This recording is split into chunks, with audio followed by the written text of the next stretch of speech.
Hello students, welcome to AS education. आप इन platforms पे हमें फॉलो कर सकते हैं और ऑफलाइन रजिस्ट्रेशन के लिए आप इस नंबर पे रजिस्टर कर सकते हैं जो कि इंदौर सुखलिया में रहेगा। न्यू सेशन जो हम लोगों का है वो 2025 अप्रैल से शुरू हो रहा है। चलिए, जो हम मैथ्स की सीरीज़ कर रहे हैं उसमें जो मैथ्स स्टैंडर्ड क्वेश्चन पेपर 2024 का जो आज क्वेश्चन हम लोग लेके आए हैं वो है क्वेश्चन 34, जो कि क्वाड्रेटिक इक्वेशंस चैप्टर में से आया हुआ है। ये चॉइस क्वेश्चन रहेगा। आपका एनसीईआरटी चैप्टर 4 है ये, और क्वेश्चन नंबर 34 में हमको चॉइसेस दी हुई हैं ए और बी। पहले हम ए को देखते हैं, फिर हम बी क्वेश्चन को देखेंगे। चलिए, ए क्वेश्चन में आपको क्या बोला हुआ है, ध्यान से समझें। A train travels a distance of 90 kilometre at a constant speed। भाई एक ट्रेन है, मान लीजिए एक पॉइंट से वो दूसरे पॉइंट ट्रेन जो है वो जा रही है, ठीक है। और कितने का डिस्टेंस है ये है 90 किलोमीटर्स का डिस्टेंस है, ठीक, एट अ कांस्टेंट स्पीड। और किसी एक कांस्टेंट स्पीड पर ये 90 किलोमीटर कवर करती है। हैड द स्पीड बीन, अब जो सेकंड स्टेटमेंट उसने चालू किया है क्वेश्चन में, वो एक दूसरा सिनेरियो आपको बता रहा है। मतलब एक सिनेरियो में तो 90 किलोमीटर को ट्रेन अपने नॉर्मल स्पीड पे, कांस्टेंट स्पीड पे कवर कर लेता है। लेकिन जो दूसरा सिनेरियो है उसमें उसने बोला had the speed been 15 kilometre per hour more, अगर स्पीड 15 किलोमीटर पर आवर ज़्यादा होती अपनी नॉर्मल स्पीड से, it would have taken 30 minutes less for the journey. उसने अपने जो नियमित जर्नी का टाइम है उससे 30 मिनट कम लिए होते। भाई ये तो स्वाभाविक बात है कि अगर ट्रेन का स्पीड बढ़ा देंगे तो 90 किलोमीटर्स को पहुंचने में अब समय कम लगेगा। तो कितना कम लगेगा आपको वो भी दे रखा है। Find the original speed of the train. एक चीज़ को समझें यहाँ पे, ये जो क्वेश्चन है ये हमें लग सकता है कि थर्ड चैप्टर का हो सकता है या फिर फोर्थ चैप्टर का हो सकता है ना। लेकिन हम कई बार सोचते हैं कि एक्स और वाई जो चीज़ें हैं वो रखें हम लोग, लेकिन अल्टीमेटली जब आपका इक्वेशन बनेगा तो वो इक्वेशन या तो दो इक्वेशंस के फॉर्म में बनेगा, तो वो लीनियर इक्वेशंस इन टू वेरिएबल्स वाला क्वेश्चन है, मतलब चैप्टर नंबर 3 का। और अगर अल्टीमेटली वो क्वाड्रेटिक बनता है तो इसका मतलब वो फोर्थ चैप्टर में से आया हुआ है। इन्फॉर्मेशन हमको लगभग लगभग एक जैसी होती है दोनों चैप्टर्स के वर्ड प्रॉब्लम्स की, ये बात जरूर ध्यान रखिएगा। चलिए इसको देखते हैं हम लोग। तो पहले केस वन में हमने बोल दिया कि लेट स्पीड ऑफ ट्रेन हम बोलते हैं कितनी है, x किलोमीटर्स पर आवर, जो नॉर्मल स्पीड है ट्रेन की, और यही हमें निकालनी है, ओरिजिनल स्पीड ही हमें निकालनी है। चलिए देखिए, 90 किलोमीटर्स को वो x किलोमीटर पर आवर से कवर कर रहा है, ये फर्स्ट केस हो गया। दूसरे केस में उसने बोला कि सेम 90 किलोमीटर्स को अगर स्पीड को हम बढ़ा दें, अच्छा स्पीड से कितना बढ़ा रहे हैं हम स्पीड को, 15 किलोमीटर पर आवर। तो न्यू स्पीड अगर हम बोलें तो न्यू स्पीड हमारे सामने हो जाती है सेकंड केस के लिए x प्लस 15, बिल्कुल सही है ना। अच्छा, पहले वाले सिनेरियो में टाइम कितना लग रहा था, पहले वाले सिनेरियो में लेट से t टाइम लग रहा था, है ना, t टाइम लग रहा था। तो न्यू टाइम जो हमको अब लगेगा वो कितना लग रहा है, 30 मिनट्स लेस। तो पुराने वाले टी टाइम से माइनस कर लेंगे 30 मिनट्स, लेकिन क्योंकि हमको किलोमीटर्स और किलोमीटर पर आवर में चीज़ें दे रखी हैं तो हमको 30 मिनट्स भी काय में कन्वर्ट करना पड़ेगा, आवर्स में। अच्छा 30 मिनट्स कितना होता है, हाफ एन आवर, आधा घंटा होता है। तो हम उसको ऐसे करेंगे 30/60। 60 से मैंने डिवाइड क्यों किया, क्योंकि मैंने आवर में इसको चेंज कर लिया है मिनट्स को। तो इसको कैंसिल आउट करोगे आप तो आपको मिलता है 1/2, मतलब t-1/2 हमारा न्यू टाइमिंग हो जाएगा। ये हो गया साहब, ठीक है। अब दोनों सिनेरियोज के लिए हम लोग फॉर्मूला लगाते हैं। फॉर्मूला इन जनरल हमारे पास में होता है speed is equals to distance upon time, वो आप सभी को पता है। तो देखिए फर्स्ट केस के लिए फॉर्मूला पुटअप करते हैं। स्पीड कितना है, x is equals to distance upon time, distance upon में टाइम। तो हमारे पास जो फॉर्मूला था वो जो हमने लगाया है वो है speed is equals to distance upon में टाइम। फर्स्ट केस में इसको पुटअप किया तो x की वैल्यू कितनी आती है 90/t। यहां से हम t निकाल सकते हैं क्या? बिल्कुल, t को आप डिवीजन से मल्टीप्लिकेशन में भेज दीजिए और x को वहां से नीचे की तरफ हम लोग ले आएंगे। तो ये इक्वेशन को हम थोड़ा सा चेंज कर रहे हैं, 90/x के फॉर्म में इसको हमने लिख लिया, है ना। अब सेकेंड सिनेरियो को हम लोग again speed is equals to distance upon time से जमाते हैं।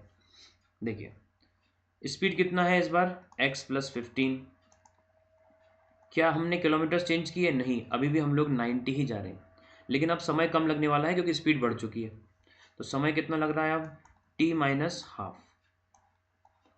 ठीक है, t-12 को डिवीजन से मल्टीप्लिकेशन में लेके आते हैं ऊपर। ये हो जाएगा t-12 into x+15 is equals to 90।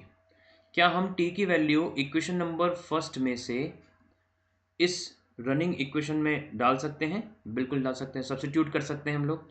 90/x लिख लेते हैं t की जगह पे, 90 अपॉन में x -1/2 whole multiplied with x+15 is equals to 90। ये हमारे पास में आया दो इक्वेशन से। अगेन दोनों वेरिएबल्स थे, हमने एक इक्वेशन में बदला सिंगल वेरिएबल में। अब आप यहाँ पर चेंज आता दिखाई दोगे, देखोगे, मतलब क्या दिखेगा हमको कि x की जो इक्वेशन बन रही है हमारी वाली, ये बनेगी क्वाड्रेटिक। जैसे ये क्वाड्रेटिक बनती है हमको समझ में जाएगा कि ये कौन से चैप्टर से आया हुआ है, फोर्थ चैप्टर से आया हुआ क्वेश्चन है। चलिए इसको सॉल्व करते हैं।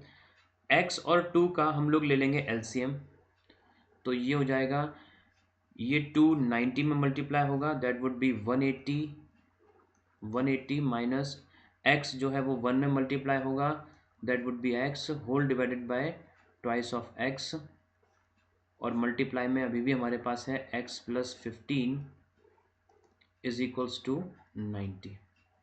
चलिए 2x अभी पूरे के नीचे है, 2x हम भेज देते हैं इक्वल टू के उधर और वो 90 से मल्टीप्लाई हो जाएगा।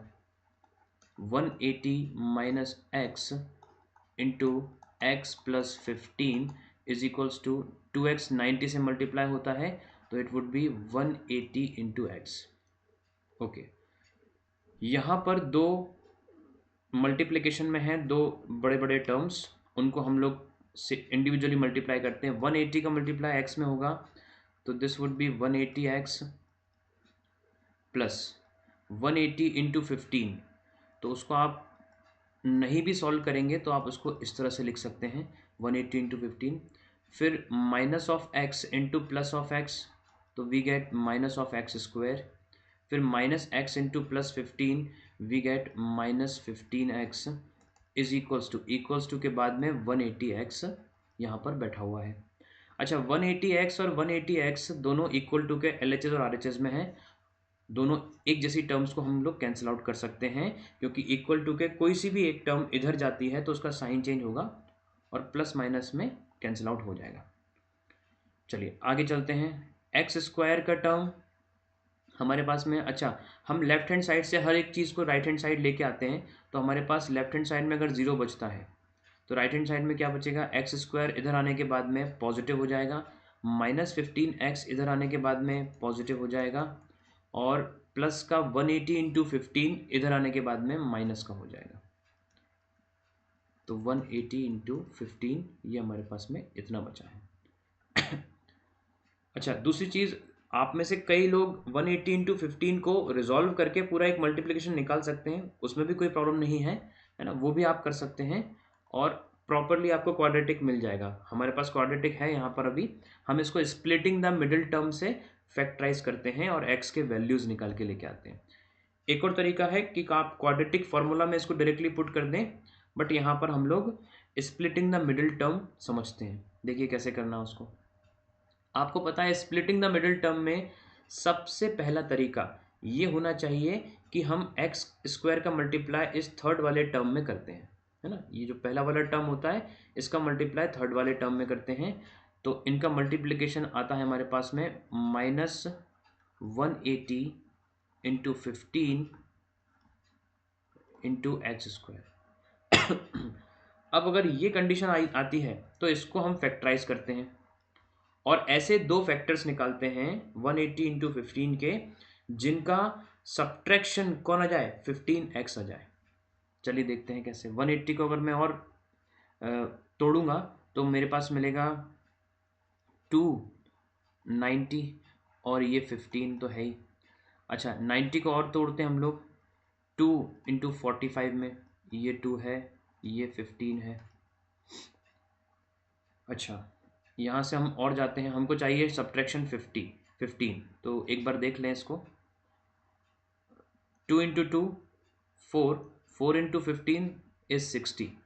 तो हमारे पास दो फैक्टर्स बन रहे हैं, एक बन रहा है 45 और एक बन रहा है 60, जिनका डिफरेंस जो है वो 15 के बराबर आ रहा है। मतलब 45 इंटू 60 करेंगे तो हमको पूरा 180 इंटू 15 के बराबर भी मिल जाता है। और 45 60 वो फैक्टर्स हैं जिनका डिफरेंस मिडिल टर्म के बराबर आ रहा है। मतलब हमने मिडिल टर्म को किस किस में स्प्लिट करना है ये समझ लिया है। तो ये हो जाएगा एक्स स्क्वायर। अच्छा इनका साइन क्या होगा, आप साइन के लिए ये देख सकते हैं कि मिडिल टर्म का साइन क्या है, पॉजिटिव। तो बड़े वाले वैल्यू का पॉजिटिव साइन होगा और छोटे वाले वैल्यू का नेगेटिव साइन होगा। तो plus 60x minus 45x minus 180 into 15। आप इसको मल्टीप्लाई कर सकते हैं पूरा, कोई इशू नहीं है उसमें, है ना, वो भी आप कर सकते हैं। अच्छा अब हमारे पास में ये चीज़ें मिली, चलिए इसको कर देता हूँ मैं मल्टीप्लिकेशन।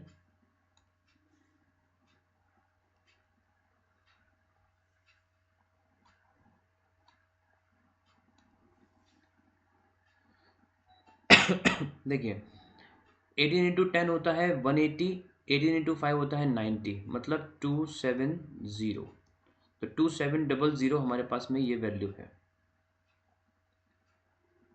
2700 है ना। 18 इंटू 10 180, 18 5 ज़ा 9,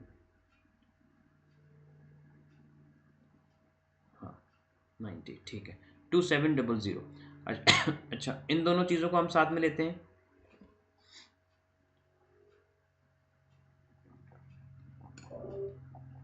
देखिए चार टर्म्स हैं, चार टर्म्स में से दो दो टर्म्स का पेयर बना लीजिए और उनमें से कॉमन लीजिए। कॉमन क्या क्या आ रहा है, यहाँ पे पहले वाले में x आ रहा है तो ये बचेगा x प्लस 60, और दूसरे दो टर्म्स जो हैं उनमें से माइनस कॉमन आ रहा है और 45 कॉमन आ रहा है, तो इनके पास भी बचेगा x प्लस 60।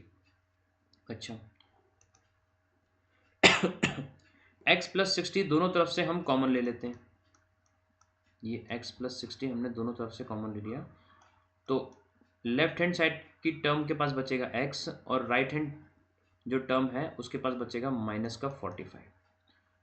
तो दो चीज़ों का मल्टीप्लिकेशन जीरो के बराबर आ रहा है, इसका मतलब दोनों में से कोई सी भी एक चीज़ क्या हो सकती है, जीरो के बराबर हो सकती है। तो एक बार हम लेंगे x plus 60 equal to zero, जहाँ से हमको आएगा x इक्वल टू माइनस 60, और एक बार लेंगे हम x minus 45 equal to zero, यहाँ से हमको आएगा x इक्वल टू 45। ठीक है, स्पीड ऑफ द ट्रेन जो होगी ओरिजिनल वो नेगेटिव में नहीं हो सकती है, तो हम पॉजिटिव वाली जो कंडीशन है वो लेंगे। और हमारे पास जो आंसर था जिसको x को हमने क्या रख रखा था, ओरिजिनल स्पीड, तो that original speed is 45 kilometre per our, ये हमारा आंसर है। इस तरह से पूरा सॉल्यूशन रहेगा। आई होप कि आप लोगों को ये क्वेश्चन अच्छे से समझ में आया। हम लोग जो नेक्स्ट लेक्चर रहेगा उसमें हम इसका जो और पार्ट है वो वाला पार्ट करेंगे, वो भी क्वाड्रेटिक इक्वेशन के अंदर से ही आया है। उसमें रियल रूट्स क्या होते हैं, डिस्टिंक्ट रूट्स क्या होते हैं, वो सारी चीज़ें पहले मैं बताऊंगा 5 मिनट, उसके बाद अपन उस क्वेश्चन को अच्छे से समझ पाएंगे, है ना। चलिए ये था ए पार्ट 34 का। 34 के बी पार्ट के लिए आप लोग प्लीज़ नेक्स्ट वीडियो देखिए। चलिए thank you everyone, I hope ये आपको समझ में आया है।